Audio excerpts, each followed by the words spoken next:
Welcome everyone to History 2316 online, or Modern World History. So this week we are encountering our first real lessons from the course, and really what it's all about is getting people to think about the world and globalization as a process prior to the emergence of Europeans on the global scene. For a long time, historians have been bound with this sort of notion that globalization is a process that starts with Europe's age of discovery. And the whole purpose of this week's lesson is to make sure that we're thinking about this the proper way. Obviously, our course is set up in such a way as that we pick up the time period listed anyway as being from the Protestant Reformation. I feel that that gives a very serious sort of skewing of how world history really works. It's a weird date to start this process, talking about this process of transnationalism or globalization, which is the primary concern in a world history class. So really, what I gave these two sort of case studies, that of Mansa Musa and Ibn Battuta, what these were all about is showing that through the spread of Islam across Eurasia and Africa as well, we're seeing high levels of transnationalism and globalized networks emerging well before Europe starts getting on boats and heading out into the Atlantic world, long before Europe's going to have its Protestant Reformation and go through their colonial periods. So, really what we're looking at today is the case study of two figures. So we have Mansa Musa and Ibn Battuta. These two are both living in the Islamic kingdoms of northern and western Africa. Islam had spread through the trans-Saharan trade routes as far back as around the 700, started taking a firm hold in a lot of these areas, and ultimately what's going to happen is this will become the organizational factor for various kingdoms and empires to start rising there. And one of the most prominent empires we have is the Empire of Mali. So Mansa Musa is a great example of just sort of how Mali was organized socially, where they were pulling their wealth from, but also what it does is it shows us this process of the spread of ideas transnationally and globally. What Mansa Musa really represents is he is the first West African ruler, Muslim West African ruler, to undertake the Hajj, or the pilgrimage to the religious holy cities of Mecca and Medina. And so ultimately, when he is traveling across the Saharan desert through a number of North African cities, people are stopping and taking notice of Mansa Musa's incredible entourage that he's bringing with him. He's reigning in about the mid-1300s. His reign is about 1312 to 1337. He's in power for roughly 25 years. And Mansa Musa is, during his own time period, considered to be the richest man on earth.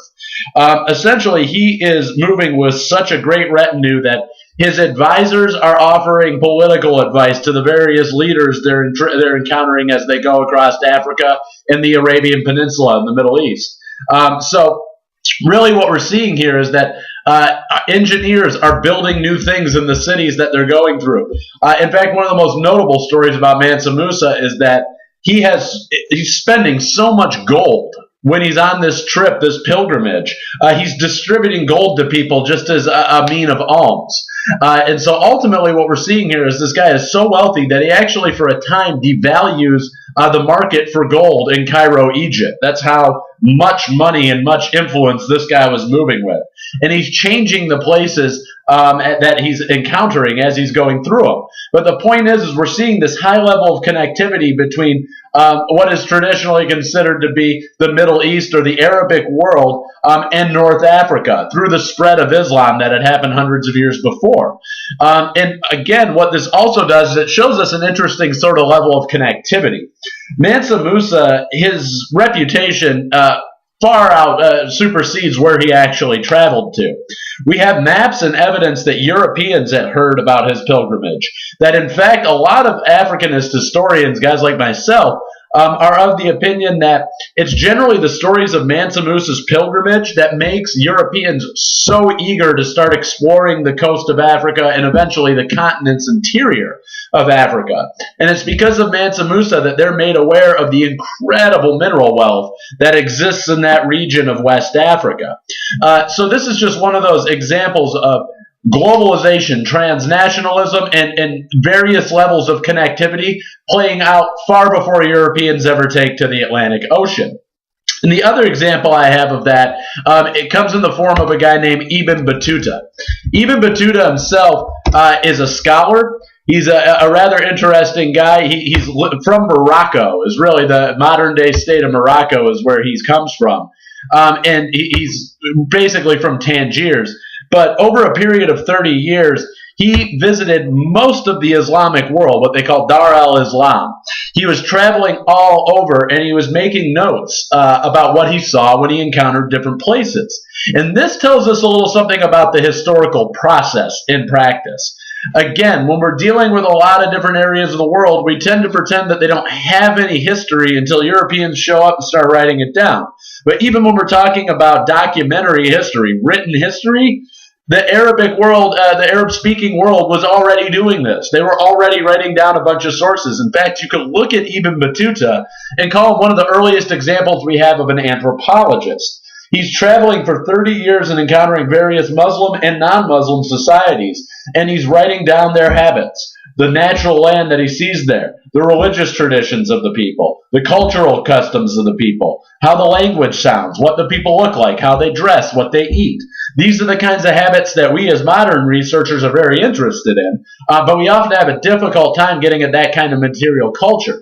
But Ibn Battuta is going to leave us this documentary evidence for what a major swath of Eurasia and Africa really looked like, what a lot of the old world really looked like.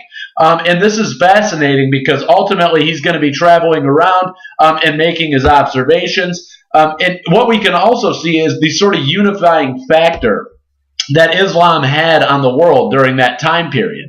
It brought a number of geographically, ethnically, and racially disparate people together under the auspices of religion. And it was also the spread of Islam that allows Battuta to even safely travel during these 30 years when he's going around most of the globe. He's heading to Iraq and Persia, Arabia. He goes to the Swahili coast of East Africa.